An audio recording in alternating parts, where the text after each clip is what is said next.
Bengals lose a tough one against the Buffalo Bills. We'll talk about this coming up next on the Cincinnati podcast. Coming up on the Cincinnati podcast. Hello, world. Cincinnati. You guys are the Yoshi creators, bro. It's a new beginning. You know what that means, right? But I know this, the whole NFL is scared of the Bengals.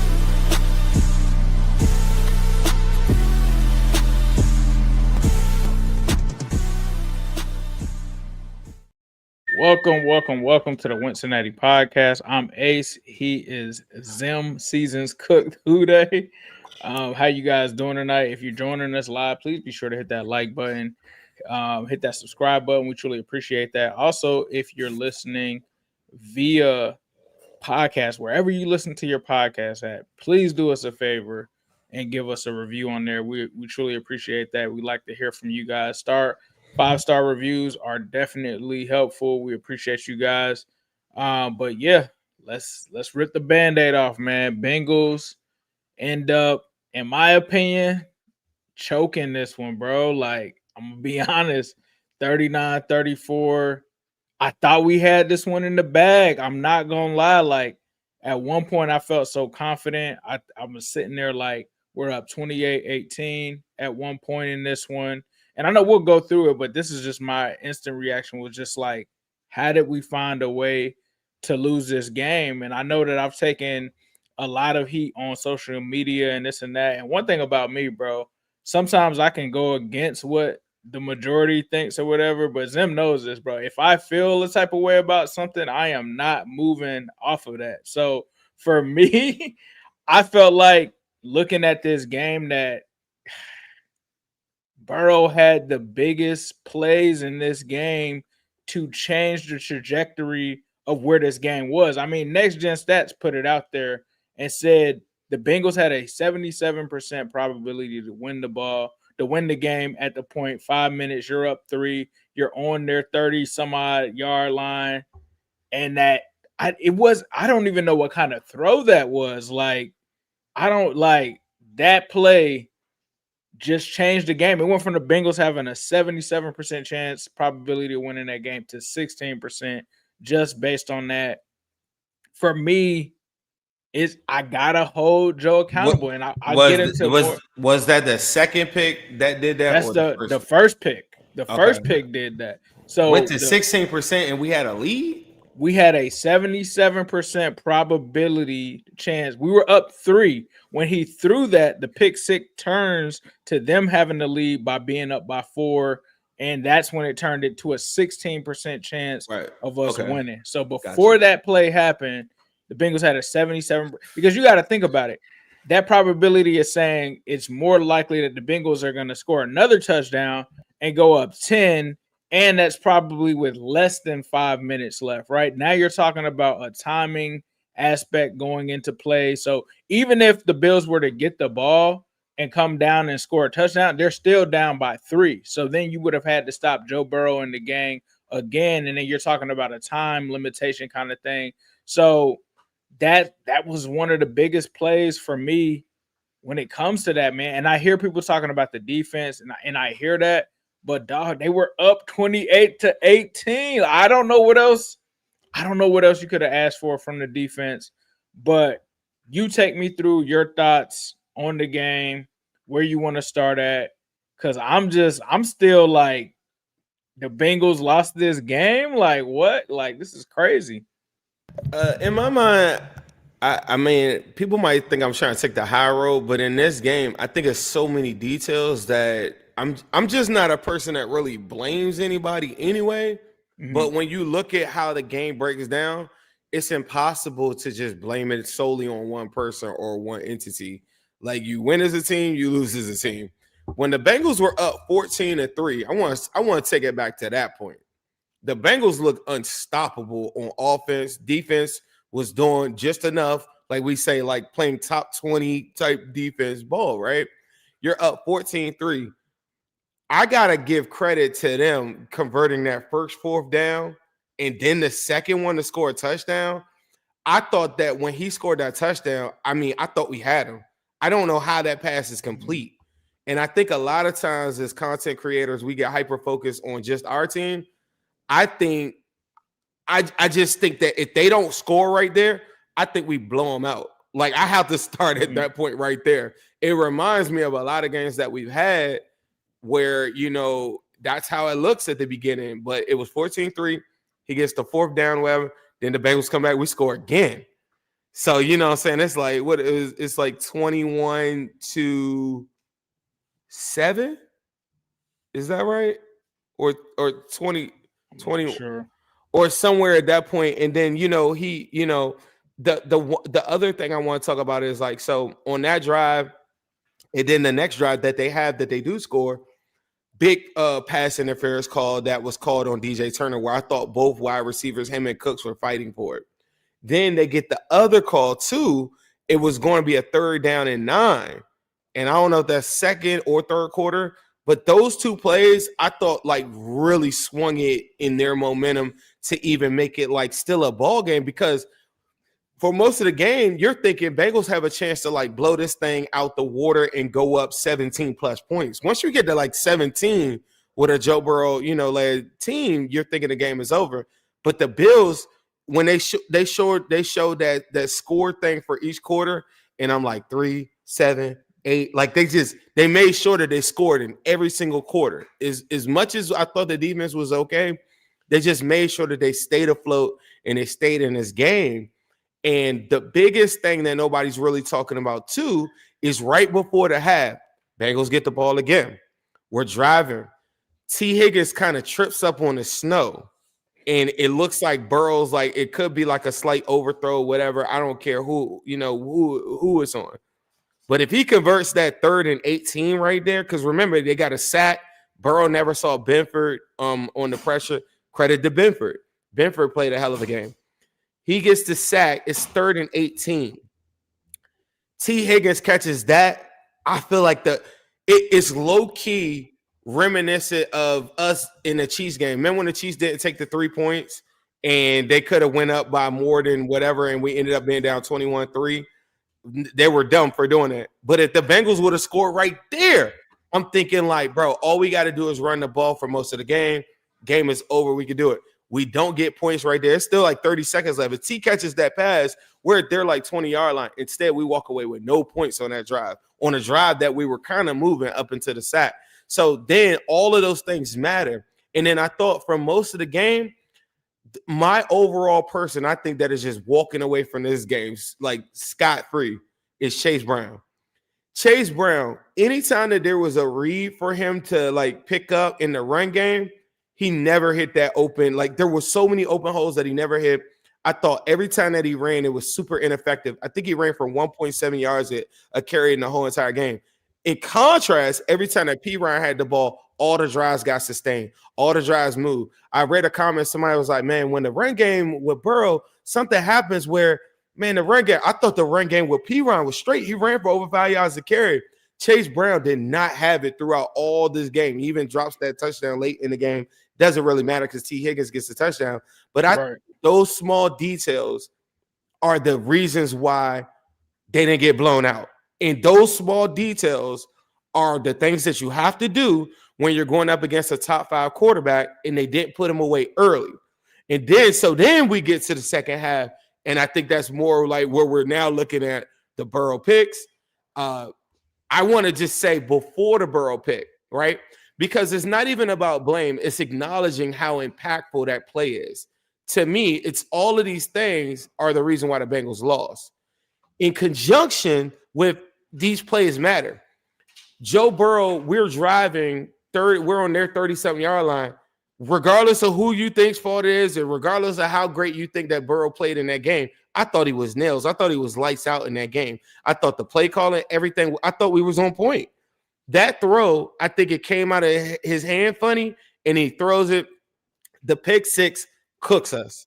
And it really, but the argument, I get people saying, well, if you don't have Joe Burrow, you're not in the game. But two things can be true. Just because Joe Burrow was the man in that game for most of that game doesn't make it that it's null and void that play didn't happen. It was reminiscent of the Chiefs game last year Week 2, we're throttling them up, like we're up comfortably. Joe Burrow fumbles the ball, scoop and score at the end of the game. Everybody told me like, yeah, I mean, that wasn't Joe's fault. I'm like, that's a major play. And I think the same thing is true about the pick six. Is like it's at a spot where you could just control the game. We could run. You could settle for a field goal. But anything with that, I thought would it, probably gave the Bengals the win. Instead of us being up 10, we're now down on the scoreboard. And that wasn't the only thing that cooked us, but that was probably definitely the most impactful thing that cooked us.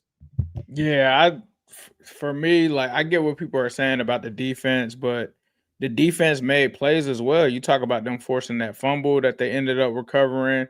And look, I'm a realist when it comes to this Bengals defense. We were texting during the game. When we got that touchdown to T. Higgins, I was like, yeah, I think we should onside it. That's how much faith I have in the Bengals defense. So I'm not letting them get away. But like my expectations of the Bengals defense were not that they're going to be able to stop a Josh Allen at the end of a game where you need it to be a situation like that. My expectations of Joe Burrow are for him with a 10-point lead or a 3-point lead with 5 minutes left is for him to just put the knife in their chest and dead the Buffalo Bills. So my expectations are completely widely different for I think both of those. But don't you think two things can be true? Like it can be true, but I just think if Burrow threw those interceptions in the first half, sure. The time I don't think that matters. I think it matters a lot, bro. I'm gonna tell you a lot.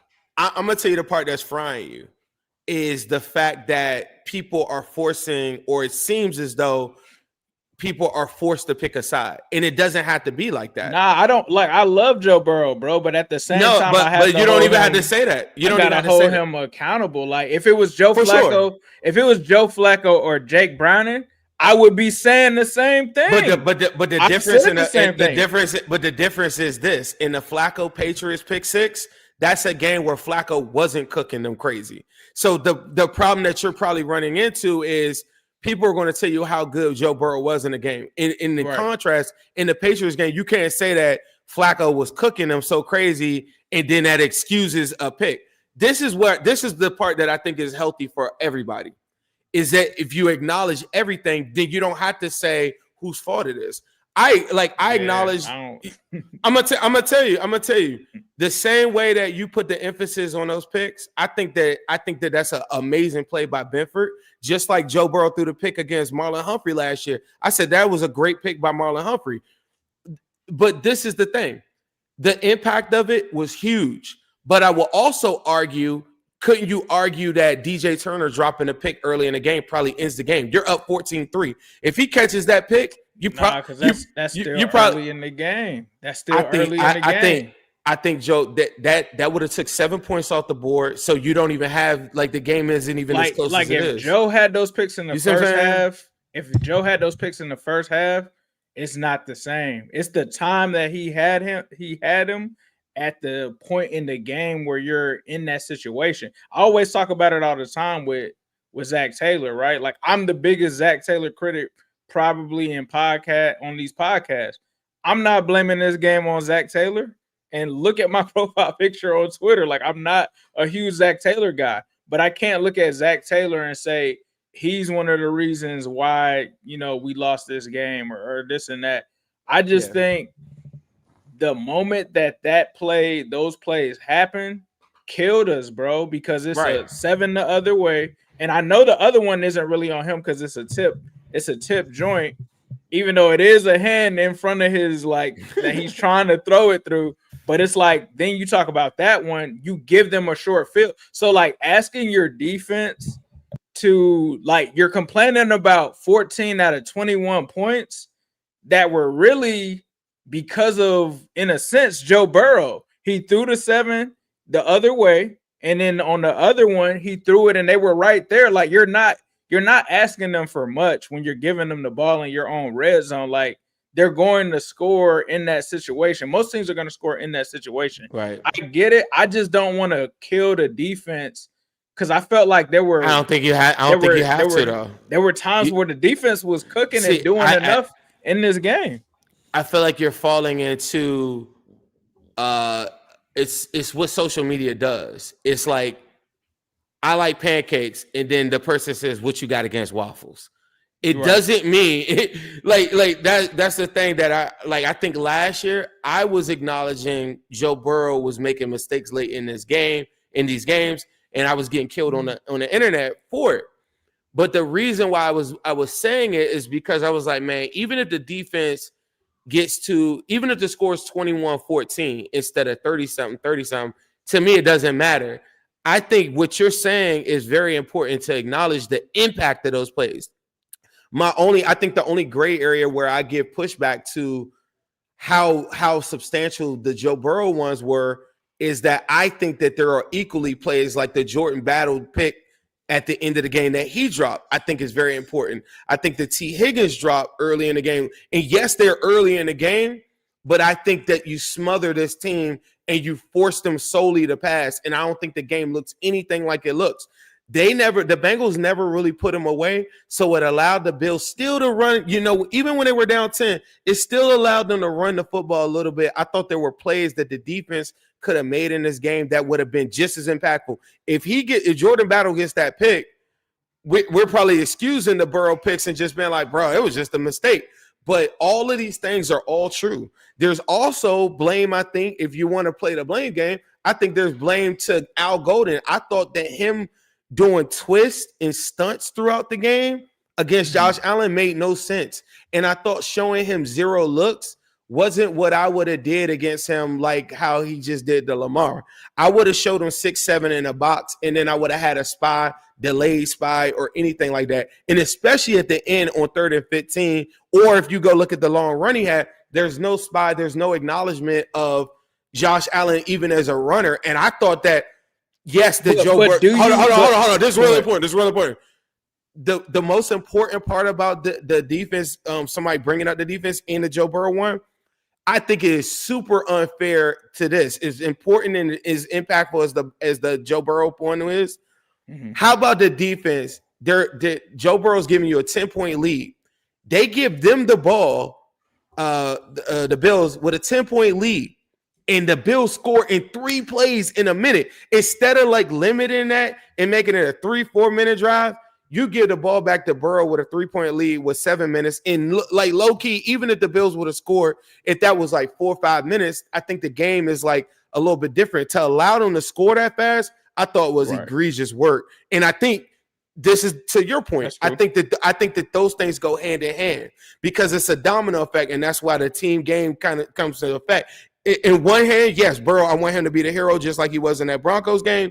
It doesn't matter what happens on the defense. He just comes back and cooks. But there's also coinciding, effects of like, bro, why did the defense sell like that and then put Burrow in that position to even like have to go up by another whole after he just gave y'all a 10-point lead? I think that those two things are true. And that's all. And I get what people are saying, but like, is it far-fetched for somebody not to have a QB spy on the 3rd and 15? Because you're not thinking in your head Josh Allen is about to run for 15 yards. Shit. Like if it's 3rd and 5, if it's 3rd and 8, yeah, I'm thinking that. But 3rd and 15, in the snow, I'm thinking he's 3rd running, and 15, bro. I'm thinking he was not pushing. The only time he pushed the ball down the field to anybody was to the tight ends. After I get the tight ends covered, bro, I'm thinking. So if it was 3rd and 20, you would still have a spy on him. Yes, bro. Yes. I don't know, bro. Like I'm gonna tell you why. Because I'm gonna tell you why. They would have went for it on. Like, say they get 10 or 15 yards, they're not giving us the ball back, bro. They're gonna go for it on 4. Yeah, I'm trying to limit that play. I thought when we got the sack, that was a big sack. But then after that, I'm like, bro, I don't want bro running. Like literally, he was trying to run. Even on the touchdown on the 4th down, he was trying to run. He wasn't even trying to throw. He was trying to run. But it seemed like the Bengals were expecting, which I was expecting. I wasn't sitting there on 3rd and 15 thinking like Josh Allen's about to run this thing. At the time I was just like, he's gonna try to pass for the 1st down. Let's just make the incompletion, get the ball back. And then when he got out there and it was like the Bengals, it looked like from a scheme standpoint in terms of protecting the run, or not the run, but the pass of 3rd and 15, it looks like they did a good job. But them not having that QB spy, it left everything else wide open for him to run. And I feel like that's a difficult situation to put a defensive coordinator in, saying like on 3rd and 15, I just 80% chance no, Josh Allen is running for this one. I don't know if I can say that, bro. I would think he might try to pass that joint. I just thought a zero look in that spot. Yeah, like at 3rd and 15, I just think is egregious work. They I think didn't do a zero look. Didn't they all drop back in coverage? I think at the line of scrimmage they showed him a zero look. So to me it signals man coverage. So Josh Allen immediately is thinking like, okay, I got man. So if I got man, as soon as I see the back of the Bengals jersey, I'm taking off. And the reason why I'm thinking he might run is because I know that they're going for it on 4th down. They were not going to. The only way they would have punted the ball to us was an incomplete pass, and they had 4th and 4th and 15. That's the only way they would have punted. If they would have got 5 yards, bro, they would have went for it on 4th and 10. Can we go to the super chat right here first and foremost? Let's get to it. Shout out to my guy MB34012. He says, I love my quarterback. Y'all better not blame him. He's had to play perfect football for 2 years. He scored 30 plus and loses on the regular because of his SEHITTY team. We needed real change. Got any thoughts on that? I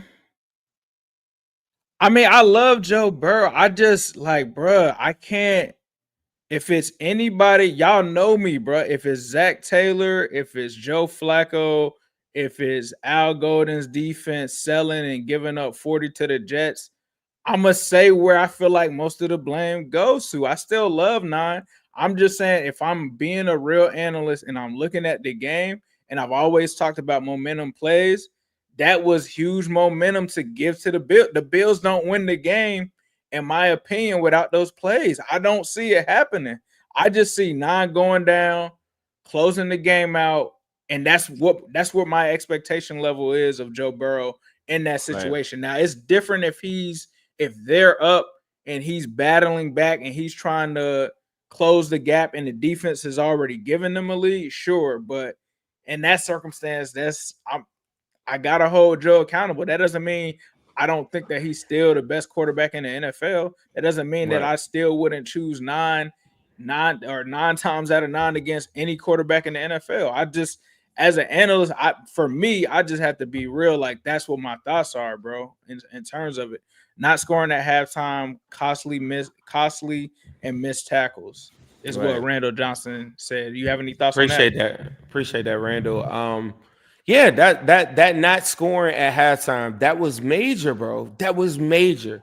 T. Higgins, so if y'all don't know what play he's talking about, is Joe Burrow's on a scramble drill. First and foremost, they were protecting so good all game. And then the one time Benford comes on a nickel blitz, it catches Joe Burrow totally off guard. And then that's what made him go into this, 3rd and 18. And I hated it because the left side of the field was open, but Burrow never went that way. Everything was over to his right. I can't wait to see the all-22 on the left side of the field on that, because I'm like, why did he never look to his left to even see Benford? But now you're in the 3rd and 18, scramble drill. I'm like, okay, in my mind, I was like, Burrow about to cook on this 3rd and 18. And T. Higgins, sure enough, he breaks open. He overthrows it. I think T. Higgins trips up on a play. But if he catches that pass, that's the realm where I'm operating in too, is impactful. And I agree with everything you're saying on the impact of the Joe Burrow 2 picks. I just think that the impact of the plays that we're outlining as well too, those hold a lot of weight for me too. I think that game had a chance to get to being blown out. If they score right there and go up by more than 10 going into that half, I just think that's you take away their ability to run. I didn't want them to run the football at all. Coming into the game, I kept on saying, Josh Allen going to have to be amazing. Me and Ace were literally on the show. I said, Josh Allen got to go for 240 and he got run for 60. Bro did that. And the reason why I said that is because they kept on saying, well, we got to dominate. We got to hold the time of possession. We're going to run the football. I was like, yeah, you think you're going to have that? And I wanted to take their ability to run the ball away from them so bad. T. Higgins not catching right before halftime. I felt good being up by 10, but I knew right then and there, I said, that's not enough. That's not enough. Right. Yeah, I'm looking at the 3rd and 15. They did not blitz on that play, bro. He sent for but they showed the look. They're not showing. They're showing it right now. They all drop but I'm back. saying, but so no blitz, but they're showing at the line of scrimmage before, like they're bringing. Don't they got like 6 or 7 up front? Nah, bro. They're just a standard base. Here, I will show you exactly what it looks like. Nah, they are sitting back. They are sitting back, and it looks like one of the linebackers is trying to cover the running back here. Okay. What happens is, I'm not gonna play this because I don't want us to get copyright strike. But what happens is this running back comes over here. Everybody drops back with all of these receivers. The running back comes over here, and this linebacker goes and follows them over here, and everybody's moving back. And Josh Allen just basically runs up the middle. He waits for a little bit and then just runs up the middle, waits for the routes to progress, and then just does it. So yeah, it sucks, at no point did Al go to say I need a spy on any of that. And I thought that run and some of them other runs, I just thought, like, even early in this game, there were, like, when Barrett Carter was drafted, shout out to my guy Bash, I literally said, or he texted me, it was like, we got a guy that's gonna run, like sideline to sideline. And I thought you saw Osai early in this game run sideline to sideline. I always thought Barrett Carter, when we drafted him, I never thought he would have a role that he's having. But the one thing that you saw from him in college was the ability to spy or be able to run and chase down quarterbacks. And I thought, like, if they simplify the game plan and don't do twist up front, I don't get why they were doing twist. Keep gap sign. I felt like we could cover them outside of the tight ends. And I thought they did a pretty good job of covering the wide receivers. But the tight ends just ran wild. They ran wild the whole game. All of them. I don't know what the hell So Demetrius Knight, it's gonna be interesting to see this all 22, because it looks like Demetrius Knight is a potential spy because he's looking at Josh Allen and then he sees that running back run out and then he just goes with the running back. So we'll see, man. It's gonna be a lot to break down from this game. But the big thing and big takeaway from this is this puts the Bengals at best at 8-9. Do you think that there's any kind of chance for them to make the playoffs, or is it officially like over with them at 8-9? Mathematically, it's not, but in my heart of hearts, I feel like it's over. I just can't see the Steelers losing 3 out of 4. I just can't see it. Like, they play the Lions, they play the Browns, and they play the Ravens. And I feel like I'm missing somebody else that they're playing too. Steelers remaining schedule because the Steelers end up getting the win today. So I feel like if the Ravens we wanted the Ravens to win. We didn't want the Steelers. Dolphins, Lions, the Browns, and Ravens. The Dolphins could cook up on the Steelers, but mathematically they're not out of it.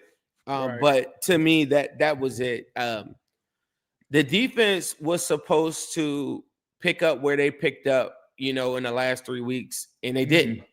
And to me, that's also part of the conversation. Is we were telling people like, hey, look, they looked a lot better the last 3 weeks. It looked good against the Patriots. Maybe the Patriots aren't as good as we thought. Also looking at the Ravens, they haven't really looked that good. You know what I'm saying? And then the Bills didn't look good. The Bills coming into this game, Josh Allen was a turnover machine.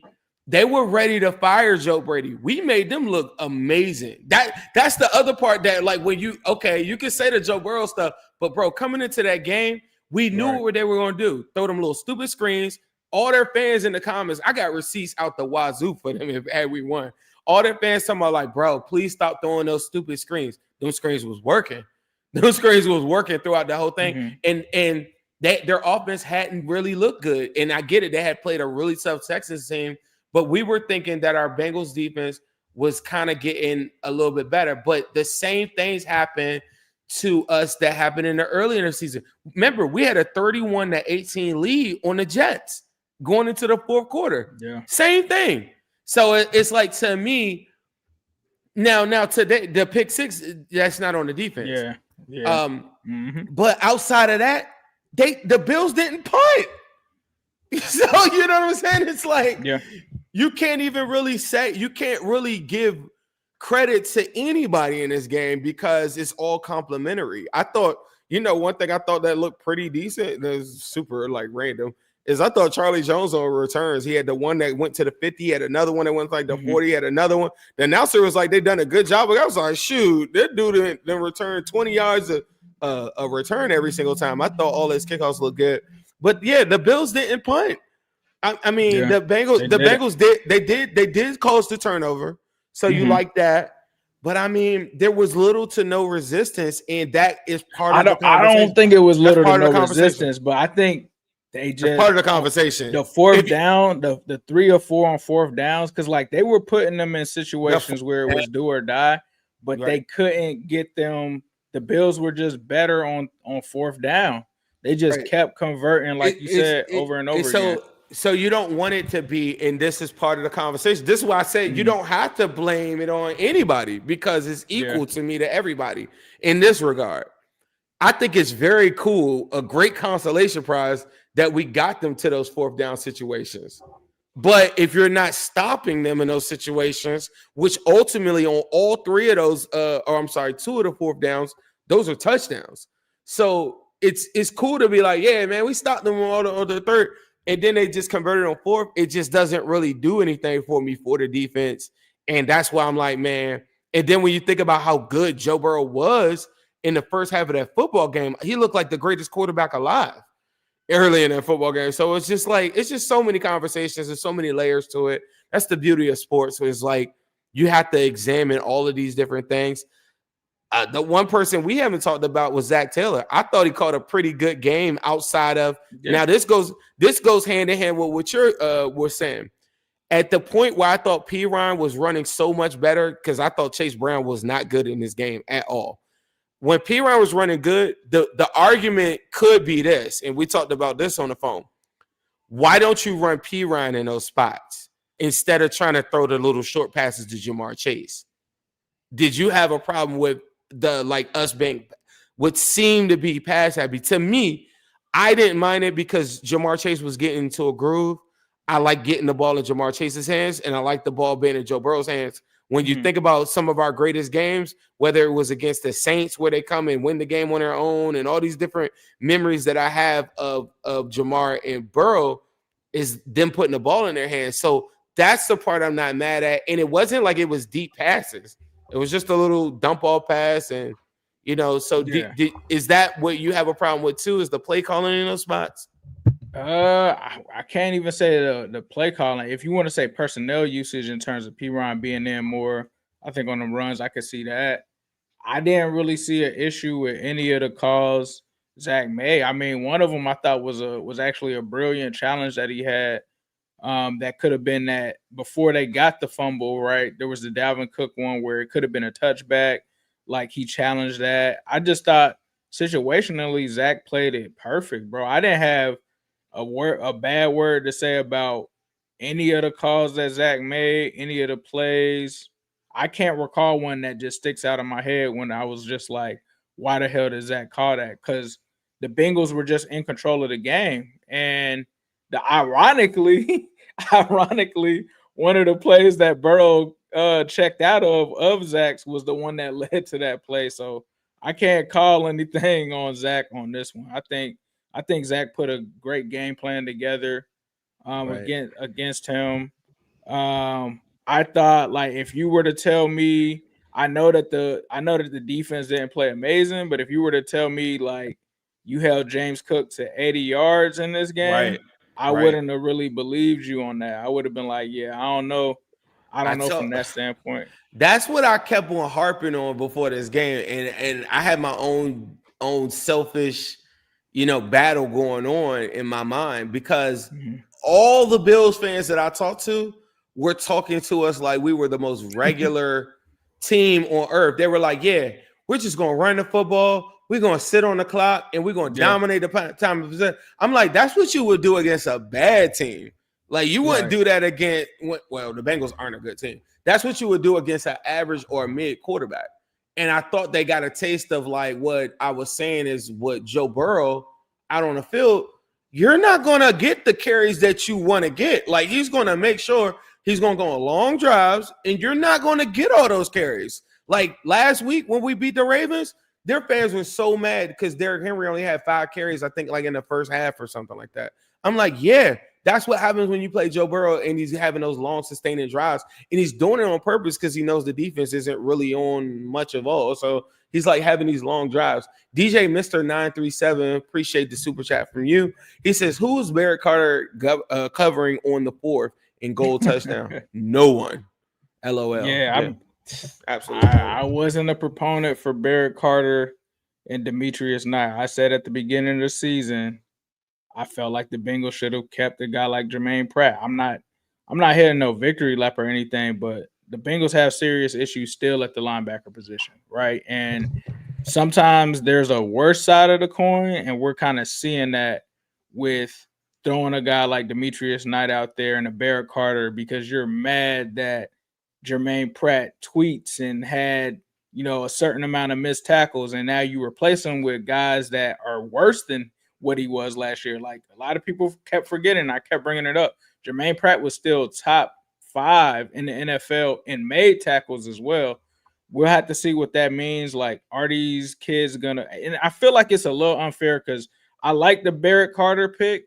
I don't like him being somebody that you throw on the field year one because he's not that type of prospect. He's a guy that you develop, and probably by like late year 2, year 3, then you throw him out there. Like right now, he's athletic as hell, but from an IQ standpoint, he was never ready, in my opinion, right now to jump on the field. And I know I'm just a person talking on the internet, so he's probably gonna be like, who the hell are you to say if I got an IQ or not? But that's what the draft people said about Barrett Carter coming out was, he has potential, but he's not a guy that you throw out there as a rookie. He just wasn't ready for something like that. Right. That was my whole thing, is like what this is my conversation that I have, I think with you, I have with myself, is this notion that I should trust the staff. Like, there were a ton of people that added me today and was like, hey, Zim, Burton, like taking a victory lap on Burton, right? And this is the part, and this is the disconnect. And I don't even really want to talk about Burton in this because he has nothing to do with it. He was suspended, whatever. But I do want to say, what makes people so confident that the staff is playing the right people? Because they'll hit me and they were like, yeah, he doing the wrong thing. See, I told you he got suspended. They need to come out and just say what it is, right? Because the Sheldon Rankins one is an example of that. Everybody's like, bro, what's going on with bro? He's quitting. Like, what's up with him? We don't know. Like, he sucks. Right? We said all that stuff, but then when you find out he had meningitis, you're like, oh, okay. Well, the reason why I said is, say Burton got something going on mentally, like an actual disorder, then I think it would probably make people be like, damn, I feel kind of like different, like about the whole situation, versus everybody's just guessing. I feel like he's just in the doghouse and they're just not playing him. You know what I mean? And like, say he was late for something. I'm gonna tell you, just like you laid in the show, you said you on a point and you don't come off your point. Yeah. I don't care if Burton was doing crack underneath the bridge in Cincy. I still want to see him. So now what? So it's like, yeah, like this whole notion that like, yeah, I'm gonna trust the staff. They say he should be suspended. I told you he was messing up. Still not enough for me. You're not going to get that over me. Like I still think that Burton is better than Tinsley. So what? Sure. So I need to see him in order for y'all to take a victory lap. And you should want to see him for sure. I mean, he's a 3rd round pick. If you want to lapping that your 3rd round pick is they're like, yeah, he doesn't want to play football. That's not what I see. When I see him on Instagram, he like, bro, don't believe the lies. I saw him all week at practice. So all this unknown, I just don't trust the staff in a lot of these spots to play different people. Even like McKinley Jackson, people like, yeah, he worked himself out of the doghouse. Yeah, he requested a trade, and then when somebody else got hurt, then they figured out a way to get him out on the field, and now he's balling. If you get Jermaine Burton out on the field and he doesn't ball, then come and take a victory lap. Until he gets out on the field, I'm still going to tell you the same thing. I think Burton better than Tinsley, and he probably better than Yoshi too. Now what? Herman says, what are Al and his staff doing during the week to prepare for the defense? I feel like I'm watching the same mistakes week in and week out, not for life. I also wasn't a big, if people remember, I wasn't big on Al Golden. didn't like that it was kind of a situation where I felt like they had kind of a sham DC hiring process. Like the man was Zack Taylor's neighbor. He knew that he was hiring that man. But where that's going to be a question, I think, as we evaluate this team over the next couple of weeks. Where does Al Golden fit in this? And is he part of the future plan for this defense, or do they need to move on from him? I think we'll find out the answer to that over these next couple of weeks. Fuzzy has one here that says T needs to start wearing the Guardian cap. Otherwise, all these headshots are going to have a negative effect on the rest of his career. What are your thoughts on that? Because I had some, because T seemed to be in some pain throughout this game. Just having the fall on his head, and unfortunately, it wasn't like it was things that meant to happen, but it was just ironically he kind of ended up falling on his head a couple of times in this game. What were your thoughts on that? I think one thing is this is crazy too, because they actually have a drill about this, like even in basketball, where we run this drill where you're throwing the ball and you catch the ball, but you teach the kids to keep their head off the ground, because that happens a lot. And in both of those plays from him, you just saw him just throw his head back. And in my mind, I'm like, bro, like, what are you doing? Like, why are you just you gotta keep yourself up, like keep your, you know what I'm saying, like in those spots. And I get it.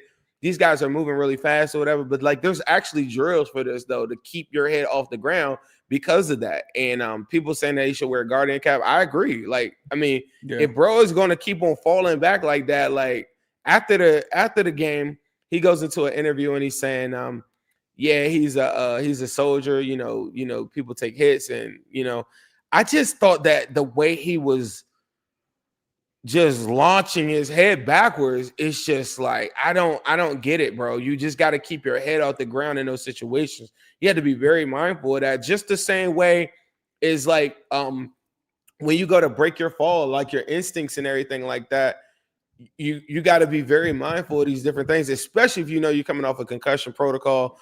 I wouldn't be surprised to see him in concussion protocol after this game. I'm surprised they let him keep on playing, because at that point I was like, okay, I think Tinsley and company, as much as I just said, I think Burt and Brian could do better. I still was like, Tinsley and them going, like Burrow was so on point. I just was like, I think he can still go out there and go win with those guys too. Like, I'm not tripping off of it. Let T chill out. I thought him playing and keep on playing. Then he gets the one-hand touchdown late in the game.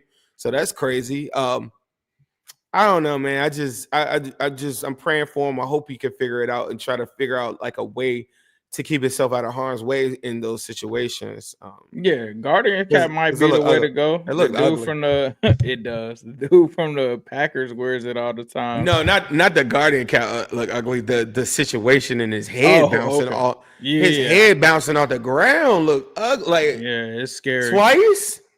Yeah, I don't know. And then he's getting up wincing. I've never seen nobody clear concussion protocol like that. He must have came off and they must have asked him, what down is it? And how many yards left? What just happened on the way? He must have answered that joint with flying colors, because you never see them come back in the game after that.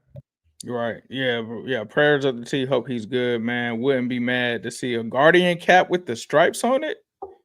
Yeah, that would be kind of fire. Probably be the best looking Guardian cap, by the way. Herman says Zach's updated record is 50, 61, and 1. And without Joe, it's 4-30-1. Do you think that Zack Taylor is even being considered to be replaced after this season? Me personally, I don't think so. I don't think so. I think with Joe, I think he's gonna get the benefit of the doubt that Joe was gone. I think everybody can see they only won, so many games without Joe there. Really, I really feel like it's really won because Jake Browning won the game, but it was like Joe Burrow still played in that game. So I feel like, a lot of the wins that we were able to get this year were because of Joe. So I think he's just going to get the benefit of the doubt of, hey, you didn't have Joe. Next year is the last year of your contract anyway. If we do decide to go in a different direction, it'll probably be at the end of next season. I don't think I'm going to tell you the same thing I was saying when Flacco was there. there are so many teams searching for offense. And I get it. Everybody's saying Joe Burrow will get 30 points with anybody. I don't know about that, bro. Like, I just don't know about that. And I'm not a Zack Taylor enthusiast by any stretch. Like, I am the guy that's been on famously, like, let's get rid of him. But watching an offensive-minded coach score 30-plus points every single week, there's a lot of teams that are looking for that. I get it. The Bengals, we're thinking more so defensively. How can we get better in that spot? Why do we look so bad on that? But most of the teams that we've been playing, including the Bills, have been wondering how can they score 30-something plus points. And they want to fire Joe Brady. And they talk about McDermott changing play call and all these different things. And they're so tired of the offense. They want him out of there. They wanted Joe Brady gone bad. So, like, I'm telling you, these teams out here, the Steelers, the same way this past week, these teams are trying to get rid of their OCs and get rid of their coaches that are not scoring 30-plus points. Not saying that is everything, but that is something that you cannot ignore. Like, you could be the biggest hater, Zack Taylor hater in the world like myself, but him scoring 30-plus points is not automatic. I don't care who you are. If you got there's been times this season where Mahomes and them ain't look good offensively. They ain't scored 30-plus points. Even last year, same thing. Scoring 30-plus points, I get it. You say, yeah, with T. Higgins and Jamar Chase, I get it. But there's a lot of teams that just don't. And I think that that's part of the conversation as well. For sure. This one, MB34012 says, why is Joe a sacrificial? We didn't read that already. Why is Joe a sacrificial lamb to save Zach's jobs? Ownership's got to step up and sit him down. Embrace the tank. Hire a new coach and draft Caleb Downs or Avril. Now, this is what I was going to ask you, and this goes hand in hand with that. That is a great point. If the Bengals are mathematically out of it or about to be out of it, you got Joe with this messed up toe. You got a surging Dolphins team, right? You also got a Cardinals game. I don't know. They're playing the Rams. Rams are one of the better teams in the NFL. They're playing them well right now. I don't know what the score is now since I last checked. And then you got a hot Shador now, right? Because he just threw for 350. 31-10 Rams over the Cardinals. 31-10? 31-10 Rams. Okay, it was close earlier. But do you go into a mode where you now protect the assets of T. Higgins, Joe Burrow, and company now that you're now getting closer to mathematically being eliminated? Kind of going hand in hand with MB's point here. It's tough, bro, because I think for me to get to that point, you have to kind of be at 10 losses, if that makes sense, because you can't, like, even though we're sitting here saying, like, the Steelers there's no way they're going to lose 3 out of the last 4. And I hate to bring this up. Prayers up to him. I'm not bringing this up, like, talking lightly about a situation. I'm just talking about how quick things in the NFL can turn. Daniel Jones today for the Colts. Like, you never know what's going to happen. So in order for me to get to that point, I think the Bengals will have to be at 10 losses. That's just the way that I'm thinking, because right now at 8 and 9, it's a slim chance that they make it, but there's still a chance. So until I get that, if I get that 10th loss, let's say I lose to Baltimore next week and we split with them.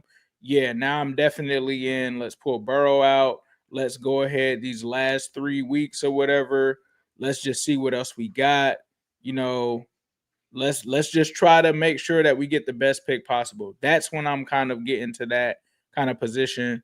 But, you know, I don't know what all else that really entails. Is it that you start to look at the draft now? Is it that you try to figure out where your picks are at? Is it that you start scouting people? Is it that you start looking into, you know, who these front office people that you may be replacing are? I'm not sure. But the one thing that I will say is the Bengals tend to drag their feet in these situations. And this is no longer a situation where they can afford to do that. Nor can they afford to miss on their 2026 first round pick like it seems that they did with their 2025 one. So we'll have to see. I think everyone's in evaluation mode, and we have to see where this goes. Does that mean that Trey Hendrickson now shuts it down for the season? I don't know. We'll have to see. I think that that's something to monitor as well. I believe I saw someone tweet out that Trey Hendrickson, I don't know if they were joking, but they said something about like Trey Hendrickson is doubtful for next week or I something. saw like that. That was like a main writer. That was like a main person on the A main beat. person came out like and said, I don't want to say the wrong name, but it was like somebody. It wasn't just a random fan that said that. I thought that was weird too. You saw that? Right. I thought that as soon as the game was over, he was like, Trey Hendrickson is doubtful. I was like, what? Yeah, that was Trey Hendrickson must be in a mode where he is saying, I am not playing for the Bengals this season. Could be. Fuzzy says for him to tweet that out is as soon as the game was over. As soon as the game is over, it was crazy. That was wild to see that. Zach's not getting fired, neither is Duke Tobin. Otherwise, who will Mike Brown need to clean his pool and mow his lawn? I don't know. Like I would really be shocked if either of them get canned. I think when you look at the possibility between those two, I think it would be more of a possibility that Duke will be moved on from than Zack Taylor, just because of the disaster. I'm not gonna say the disaster because he did do some good things. He did have Amarius Mims. He did have guys like that. But what you have at linebacker right now in this defense, that's got Duke written all over it. They're gonna say it's just rookies though. They're gonna go to Chase Brown, Andre Yoshivage, Amarius Mims, Dylan Fairchild. Look at all these. So what I would say is devil's advocate. Do you feel any better about Demetrius Knight and Barrett Carter starting next year? Or would you say that we need to get replacements? Do you think you need to give them another? Do you think it's just that they're rookies and that next year they will take a leap? Or do you think I do, but I think the plan is the problem. The plan, and I think Logan Wilson threw a wrench into their plan, and nobody's really, to me, that's not Tobin's fault. It's like the plan would be, let me play these two young dudes, but let me have a veteran dude in between there. Now, mind you, they do have Oren Burks, but my plan would be have a legit linebacker in with those guys, even going into next year. Like, no, I'm not penciling them in as no starters. They might have a role on the team, but I'm thinking like, let me go get a real linebacker at this point to pair with them, and that will be the thing. To cook Duke Tobin to say, yeah, your two rookie linebackers ain't do well. That's not a fireable. But it's him that built the defense. It's not just the two rookie linebackers. It's bringing back B.J. Hill. It's going and signing Slayton. It's going and getting all of these players. Slayton had a sack today. I think that's what it is Miles Murphy now turning up a little bit. I don't know. I don't think there's not much to really cook him with. Like for the defensive woes that we could say, or the miscues that we could say that Tobin has, I probably got a counter for each one of them if I'm being fair. Like, sure, I think you don't think he was the architect of this defense? Sure, but at the same time, he's not the defensive coordinator either, and he's also walking out there with two rookie linebackers that he didn't intend to. He wanted to have Logan Wilson out there with Oren Burks and the two rookie linebackers. Logan Wilson quit on us. So do you think if we had the best defensive coordinator in this league coaching this same personnel, that it would be they'd be a good defense? I think we would have at most, even without Joe Burrow, I think we'd probably be at like 6-7 L's. Yeah, I do. No, I'm saying the defense itself. So if we had a better defensive coordinator, so it's not out. So we're saying that most of the defensive struggles is Al Golden's fault and not a personnel issue. No, I don't do the blame game stuff. I think everybody has their hands in it, but it's all a conversation of like, how did you get to this point?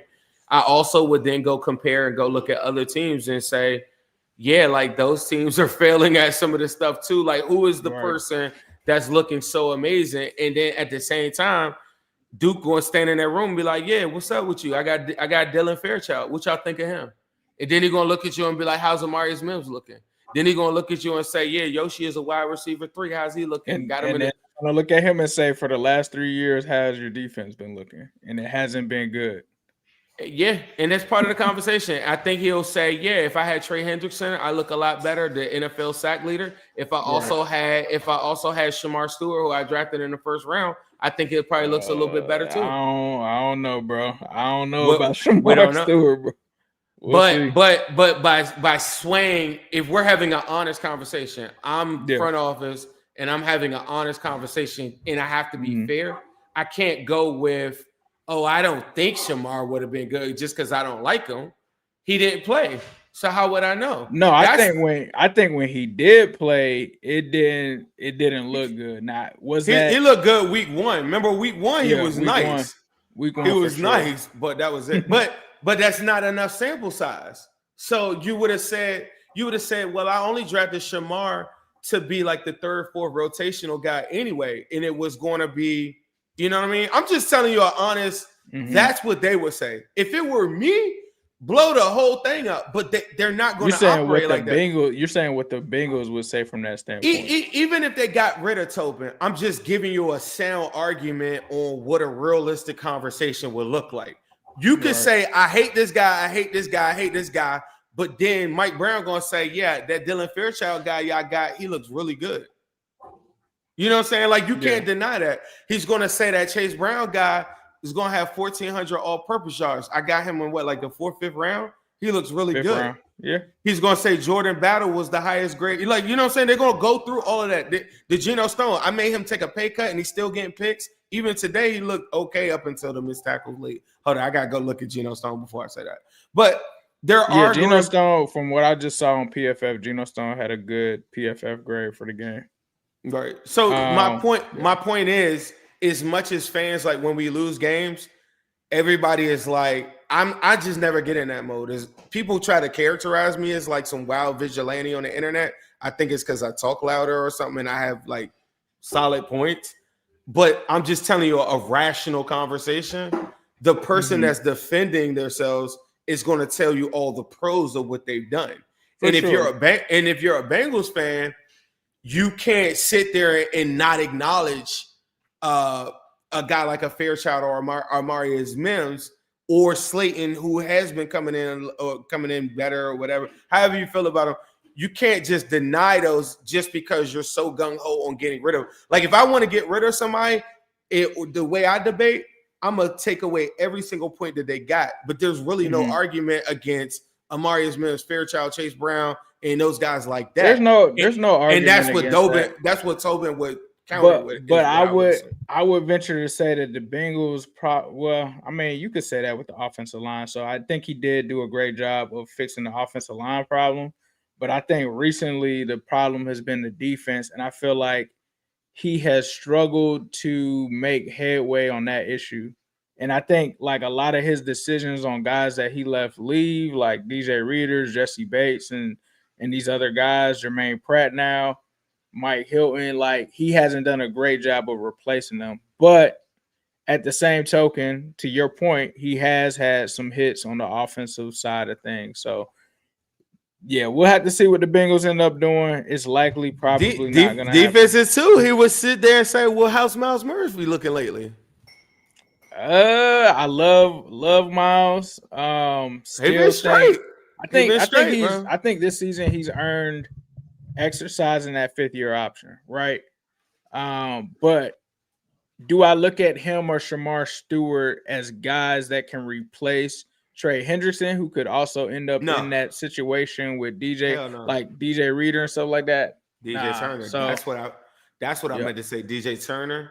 Yeah. Dax Hill's pretty solid. Like, to me, I would sign Dax Hill moving forward. I don't think that Dax Hill's growing trees. So like when you start to break down all of them pieces, when you ask me about the coordinator, I think if they had a better coordinator, I think the results probably look better. But to your point, the personnel isn't who I would want. You know what I'm saying? Like half these guys that we've got, those are guys that I never wanted. You know what I'm saying? Like I never wanted those guys. Like Geno Stone, I thought he was just going to be a third safety. Miles Murphy, remember I wanted Michael Mayer or something like that. These are guys that I didn't want. The Jermaine Burton conversation, I guess, could be part of it. But Tobin would probably argue like, why you never let him get on the field so I could show you? Yeah. So in I other don't know. words, That's what I would say. if Joe gets hurt or T, y'all not gonna think it's dumb. What is he saying in reference to what? He's saying that if they were to play in the last Oh, couple games, if he's the sacrificial guy, okay, that's the second part. I think the world I will say we're dumb. got I think everybody would say you're dumb, but everybody, like Joe said, bro, everybody could get hurt in any football game. Again, what I did say is if we do get to 10 losses, yes, I'm pulling Joe Burrow. I'm not like there's no point of having him out there. If that means that I need to pull T2 for him to chill or whatever, I'm good with that, bro. I don't know if the way that these guys operate that you still have to understand is they get paid by the numbers they put up. So like T. Higgins has an accelerator in his contract for hitting a certain, and I'm not speaking exactly factual, but there's probably some kind of escalator in there for yards, touchdowns. So like those guys are gonna want to play. Like T's gonna want to play, Jamar's gonna want to play to make sure that they get those bonuses because that gives them stability for their families and stuff like that. You still got to remember this also is employment for them as well. So I don't see T like being like, nah, I don't want to play. I think about AJ Green where it was, and there's other accolades for these guys too. They have personal goals. I think about AJ Green in the circumstances where he wanted to get that consecutive 1,000-yard like thing, and the Bengals took that from him, and he was pissed, and they shut him down because they were like, "Oh, the season's over." Some of these guys do care about their accolades and stuff like that as well. So, can I say that it's dumb as hell? Not necessarily, because I don't know, what bonuses are tied where, what personal goals some of these guys have. But yeah, if it was me and you get to 10 losses, I would do that. But that's not fully thinking through the whole process of how that affects everybody. Shamar Stewart replacement at Texas A&M has 11.5 sacks this year. Bengals can draft Cassius Howard to replace him again. Yeah, I'm gonna be honest, bro. I don't change my mind on many things. I love to be proven wrong. I'm not sitting here to.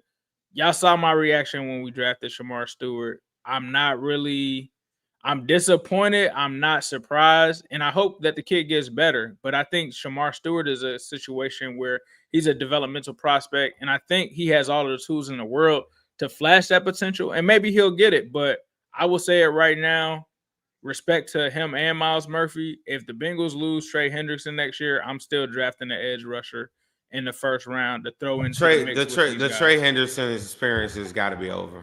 It's got to be over. It's got to be over after this one, bro. This is nasty.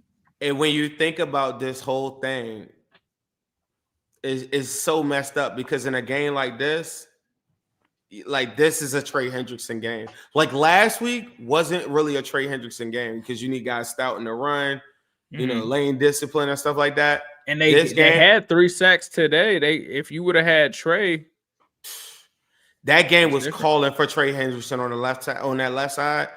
Like being able to go and get him at early in some of those drives where Allen had all that time to not have an NFL sack leader and Trey Hendrickson, I just think is also a big part of the story. That right. and then think about him in the Jets and the Bears game. Remember when Trey was out there in the Jets game, it was 31-18. Trey goes out, they go wild. You know what I mean? So it's like part of our story is Trey Hendrickson. And I know a lot of people are very dismissive of Trey. I just value him a lot, but I think it's very clear at this point. I know that maybe he opted not to have a surgery or whatever, but I think it's very clear that he just doesn't want to be out there for the Bengals in the regard of you didn't go on IR. You're now in week 5 and you're not going to give it a go. Like then the immediate reports of him being out. Right. The people that are tough on Jermaine Burton, take that energy and send it to Trey Hendrickson. To me, I think that's super detrimental to the team because that's a whole roster spot. Not a guy like Burton that's been going to every practice. I don't know if he was late. I don't know if he got something else going on. But Trey Hendrickson is very, very important in that story to the reason how you're 4-9 right now. That's very important to not say anything about that, but you're hard on the unknowns of Burton.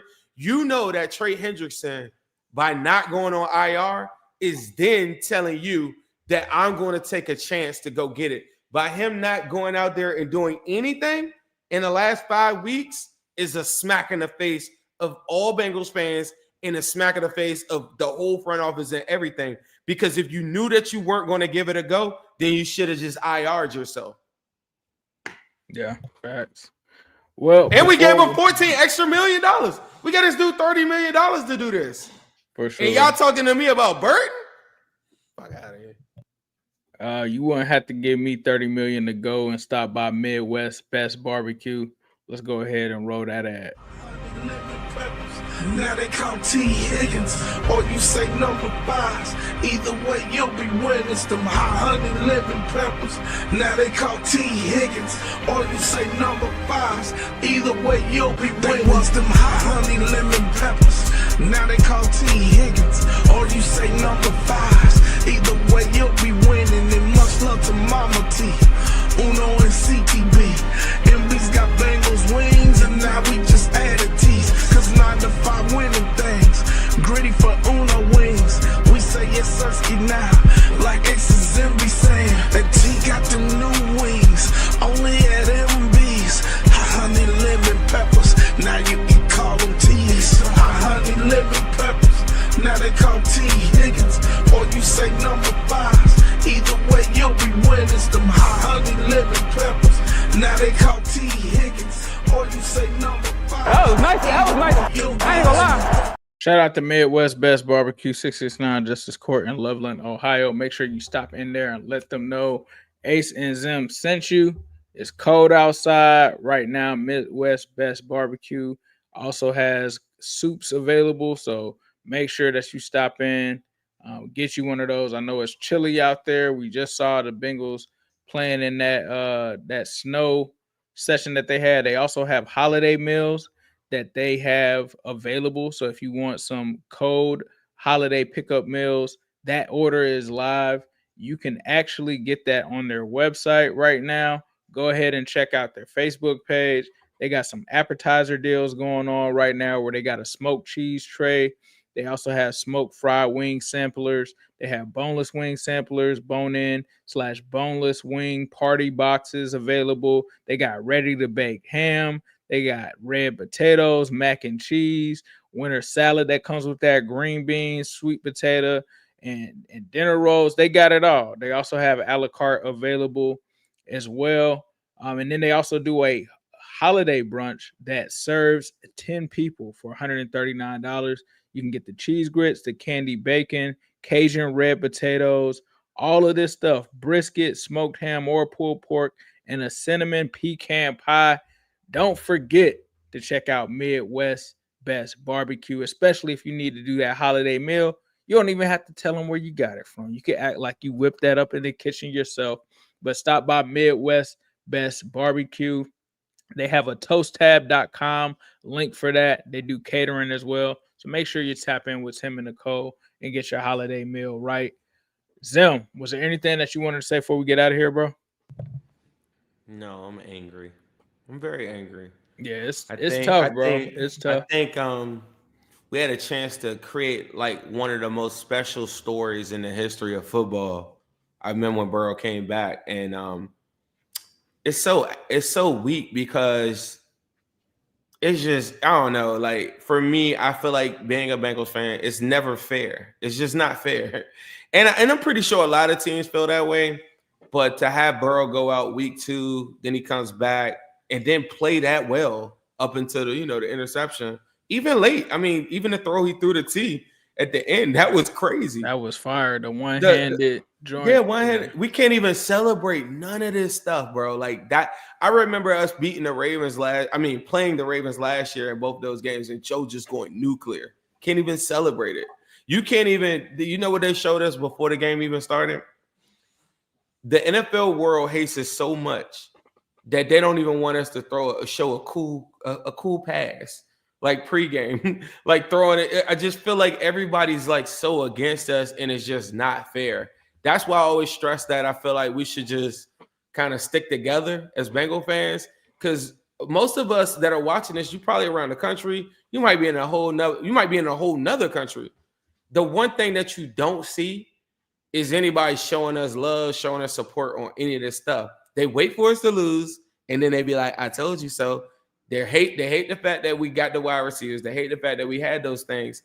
And then all the little details, all the little things that matter, the takeaways, and this is what I was telling Ace before we came in here, as good as Joe Burrow played, all they're going to show you is all those 2 interceptions.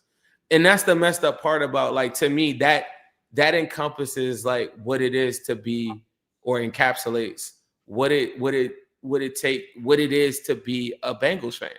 Like, no matter how good you do, no matter what good you do or what was good, they only going to highlight your flaws or anything like that. Even our fans are trained to like be very quiet when things are going well. But as soon as we lose, they jump on the microphone in spaces.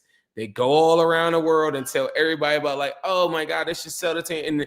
And I'm just trying to beat that. And I'm mad that we weren't able to beat that. So we continue to march on, hoping for a miracle. I think the season's over. So I'm kind of at a confusing, part. I like the excitement of it. Like the excitement of going into that game. And we were talking about like, man, if we go to next week, bro, I'm like, bro, it's going to be a crazy game against the I could see us going to that Ravens game and just laying down now.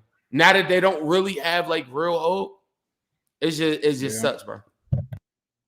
Yeah, we'll see. We'll see what it is. I think they might still be up for it, but yeah, it just takes the air out of the sails that we had, because the way they came out in the last game, got the win, the way they came out in this game looking like they were back, that's what makes it so tough. I think like had they got blown out by the Bills, it would have been like, all right, bro, whatever, cool. Right. The fact that they looked like they were winning that game, and it was so close, and there's just these few moments that we've talked about on this show, whether it was in the first half or second half, that if this goes this way, it just secures a Bengals victory. And now we got to talk about the reality of being 4-9. So it is what it is. Thank you guys so much. We ain't never going to stop over here at the Cincinnati Podcast. So make sure you tap in with us. We will still be evaluating this team, evaluating the season and everything going forward. So make sure that you tap in. Also, make sure that you tap in with the Bengals Post as well on the network. Jake and mine and Eric doing their thing over there. We appreciate y'all. But this has been the Cincinnati Podcast. We will see you guys next week. Coming up on the Cincinnati Podcast. Hello, world. Cincinnati. You guys are the Yoshi creators, bro. It's a new beginning. You know what that means, right? But I know this, the whole NFL is scared of the Bengals.